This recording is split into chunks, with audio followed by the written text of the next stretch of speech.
நிலம் என்னும் தலைப்பில் பேச வருகிறார் மாணவர் சஞ்சய்.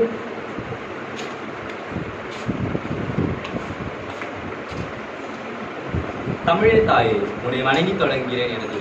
அனைவருக்கும் என் அன்பின் வணக்கம். நிலம். நெல் என்னும் மடியிலிருந்து நிலம் என்ற சொல் உருவானது. மனிதன் உட்பட அனைத்தையும் எல்லா உயிரினங்களும் சுமப்பது நிலம். நிலத்தை அடிப்படையாக வைத்து எல்லா உயிரினங்களும் தமது வாழ்க்கையை வாழ்ந்து கொண்டிருக்கின்றது. நிலம் விவசாயம் நடைபெறுவதற்கு மூலாதாரமாக அமைகின்றது. நிலத்தின் மேல் பாறைகள், மலைத்தொடர்கள், மண், பனிமலை, பாலைவனம் என்பன காணப்படுவது குறிப்பிடத்தக்கது. குறிஞ்சி, முல்லை, மருதம், நெய்தல் இவை அனைத்தும் நானிலங்கள் கண்ட 4 வகை நிலம் பாகுபாடுகள் பருவ மாற்றத்தால் தோன்றும் சேர்த்து 5 நிலங்கள் கொண்டனர். அந்த 5வது நிலம் பாலை எனப்படும். தமிழ்நாட்டில் பாலை என்ற ஒரு நிலம் இல்லை. வெப்பத்தால் திரிந்து காணப்பட்ட நிலையில் அவற்றை பாலை எனப்பட்டனர். உற்பத்தி மேற்கொள்ள மற்றும் சகல மூலவரங்களுக்கும் நிலம் அவசியம். குடியிருப்பு, விவசாயம், தொழில்துறை மற்றும் பொழுதுபோக்கு நோக்கங்களுக்காக நிலம் பல்வேறு வகையாக பயன்படுகின்றது. அத்தகைய நிலமானது இன்று பல்வேறு காரணங்களில் சீரழிந்து வருகின்றது. 21ஆம் நூற்றாண்டில் முக்கிய கரும்பொருளாக நில சீரழிவு இருக்கும் என்று நிபுணர் கணிப்பு தெரிவிக்கின்றது. இது விவசாய உற்பத்தி திறன், பல்வேறு இழப்பு, சுற்றுச்சூழல் மாற்றம் மற்றும் உணவு பாதுகாப்பில் அந்த விளைவுகள் ஆகியவற்றை பாதிக்கின்றது. உலகில் விவசாய நிலங்கள் சுமார் 40% வரை கடுமையாக சீரழிந்துள்ளது. நிலம் பாதுகாப்பு, நிலையான நில மேலாண்மை மற்றும் நில சீரழிவு விளைவுகள் அதன் முக்கியத்துவம் பற்றிய பொது விழிப்புணர்வை அதிகரிப்பது, நடத்தை மாற்றத்தை வளர்ப்பதற்கும் இன்றியமையாதது. கல்வி, பரம்பரை பிரச்சாரங்கள் மற்றும் அறிவு பகிர்வு தளங்கள் ஆகியவை தனிநபரால் மற்றும் சமூகங்களுக்கு அதிக நிலையான நடைமுறைகளை பின்பற்றுவது மற்றும் பூமி தாயை பொறுமையினாலே மகனம் கூறுகிறோம். தோண்டுபவரும் கீழே விழாமல் காப்பாற்றுவது நிலம். அத்தகைய நிலம் சீரழியாமல் காப்பாற்றுவது நமது கடமை என்று விடைபெறுகிறது. நன்றி.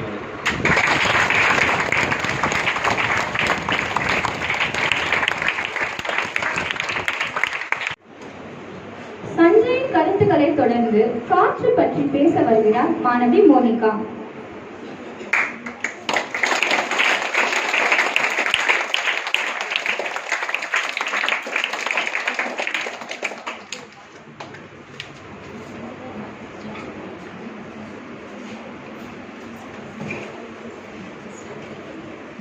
கொங்குமலை சாரலிலே குளிர்நிலவு தென்றலிலே தங்கமலர் பறித்து தமிழ் தாய்க்கு சூட்டிவிட்டு சங்க தமிழ் தந்த தங்க தமிழ் மொழியில் தொடங்குகிறேன் எனது வேலை. அனைவருக்கும் என் அன்பின் வணக்கம். பூமியின் உயிர் நாடி காற்று, காற்றின் உயிர் நாடி மரம் என்பது காற்று பற்றிய அழகிய பொன்மொழி. அனைத்து உயிரினங்களுக்கும் உயிர் வாழ காற்று மிகவும் அவசியமானதாகும்.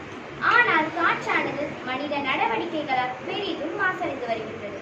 காற்று மாசுபாடு என்பது புகை, தீங்கு விளைவிக்கும் வாயுக்கள் மற்றும் காற்று மாசுபடுகிறது. வாகனங்கள், தொழிற்சாலைகள் மற்றும் இயற்கை நிகழ்வுகள் போன்றவற்றிலிருந்து வெளியேறும் தீங்கு விளைவிக்கும் வாயுக்கள் காற்றை மாசுபடுத்துகிறது. காடுகளை அழிப்பதும் காற்று மாசுபாடுக்கு முக்கிய காரணமாகும். இதனால் காற்றின் தூய்மை குறைகிறது. காற்று இல்லாமல் உயிர்கள் இல்லை, காற்றின் முடிவே உயிரின் எல்லை. மனிதன் உணவு இல்லாமல் கூட சில நாட்கள் வாழ முடியும். ஆனால் காற்று இல்லாமல் ஒரு நிமிடம் கூட வாழ முடியாது. மனிதனுக்கு மட்டுமல்ல, அனைத்து உயிரினங்களுக்கும் உயிர் வாழ காற்று மிகவும் அவசியமானதாகும். காற்றை பாதுகாக்க வலியுறுத்தி ஜூன் 15 உலக காற்று தினம் கடைபிடிக்கப்படுகிறது. இதனால் காற்றின் தூய்மை குறைகிறது.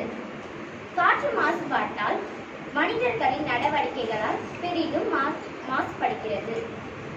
குழந்தைகள், வயதானவர்கள் மற்றும் சுவாச கோளாறு உள்ளவர்கள் இதனால் மிகவும் பாதிக்கப்படுகிறது. தாவரங்களின் வளர்ச்சியையும் பாதிக்கிறது. அமில மழை போன்ற நிகழ்வுகள் ஏற்பட்டு மண் வளமும் பாதிக்கப்படுகிறது. காற்று மாசுபாட்டால் உருவாகும் பசுமை குடில் வாயுக்கள் பூமியின் வெப்பமயமாதலுக்கு காரணமாகின்றன. காற்றை காப்போம், நுரையீரலை காப்போம் என்ற பொன்மொழிக்கேற்ப காற்று மாசுபாட்டை கட்டுப்படுத்தி பின்வருவனவற்றை செய்ய வேண்டும். பொது போக்குவரத்தின் பயன்பாட்டை அதிகரிப்பது, மரம் வளர்ப்பதை ஊக்குவித்தல், மக்களிடையே விழிப்புணர்வை ஏற்படுத்துதல் இது போன்ற நடவடிக்கைகளின் மூலம் காற்று மாசுபாட்டை குறைத்து சுற்றுச்சூழலை பாதுகாக்க வேண்டும். காற்று மாசுபாடு குறைப்போம், எதிர்காலத்தை காப்போம். சுத்தமான காற்று இல்லாமல் ஆரோக்கியமான வாழ்க்கை சாத்தியமில்லை. எனவே காற்று மாசுபாடு காலத்தின் அவசியமாகும். நமது எதிர்கால சந்ததியினருக்கு சுத்தமான காற்றை சுவாசிக்கும் சூழலை உருவாக்க வேண்டும். நன்றி, வணக்கம்.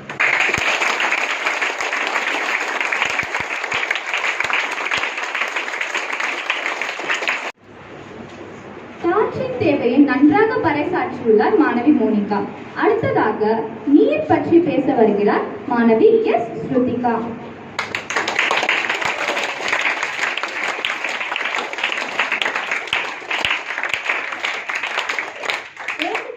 பள்ளியில் இன்று பயிலும் மாணவர்கள் நாடு காக்க தலைவர்களாக நாளை வளர தித்திக்கும் தேன் தமிழ் திக்கட்டும் பரவட்டும் முத்தமிழ் தாய்க்கு என் முதற்கண் வணக்கம். அனைவருக்கும் என் அன்பின் வணக்கம். ஒரு மனிதன் உயிர் வாழ்வதற்கு மூலாதாரமாக இருப்பது தண்ணீர். மனிதன் உணவில்லாமல் கூட உயிர் வாழ முடியும். ஆனால் நீர் அருந்தாமல் ஒரு நாள் கூட இருக்க முடியாது. அந்த அளவிற்கு மனிதனின் வாழ்க்கையில் நீரானது அவசியமாக இருக்கிறது. மனிதனுக்கு மட்டுமல்லாமல் பறவை விலங்கின அனைத்திற்கும் மிகவும் முக்கியமானதாக ஒன்றாக இருக்கிறது. நீரானது ஹைட்ரோஜன் மற்றும் மூலக்கூற்றினால் உருவானது.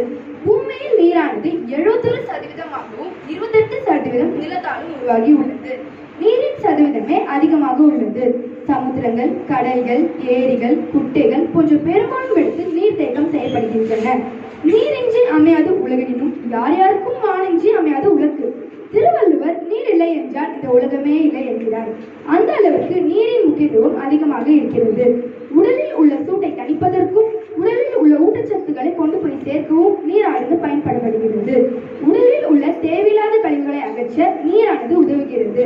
உமிழ்நீர் போன்ற சுரப்பிகள் சுரப்பதற்கும் நீர் மட்டுமே ஆதாரமாக இருக்கிறது. நீரானது மனித மற்றும் உயிரினங்களுக்கு மட்டுமல்லாமல் உழவு செய்வதற்கு, விவசாய தொழிலுக்கு, தொழிற்சாலைகளுக்கு போன்ற அனைத்திற்கும் முக்கியமானதாக இருக்கிறது. நம் முன்னோர்கள் நீரினை பாதுகாக்க அத்தனை வழிமுறைகளோடு பாதுகாத்தார்கள். இன்றைய சந்ததியினர் நாம் தான் அதை பாதுகாக்க வேண்டும். காடுகள் அழிப்பதை தவிர்க்க வேண்டும். மரங்கள் வளர்ப்பதை மேற்கொள்ள வேண்டும். நீரை எடுக்கும் பெரும்பாலான தொழிற்சாலைகளை மூட வேண்டும். மழைநீர் சேகரிப்பு திட்டத்தை கடைபிடிக்க வேண்டும். எல்லாவற்றிலும் நீர்தான் முக்கியத்துவமாக இருக்கிறது. அதை பாதுகாப்பது நமது கடமையாகும். நீரின் முக்கியத்துவத்தை மக்களுக்கு விழிப்புணர்வுக்காக மார்ச் மாதம் 22ஆம் தேதி உலக தண்ணீர் தினம் கொண்டாடப்படுகிறது. ஒவ்வொருவரும் நீர் இல்லை என்றால் உயிர் வாழ முடியாது. அதை எண்ணினால் நீரை பாதுகாப்போம்.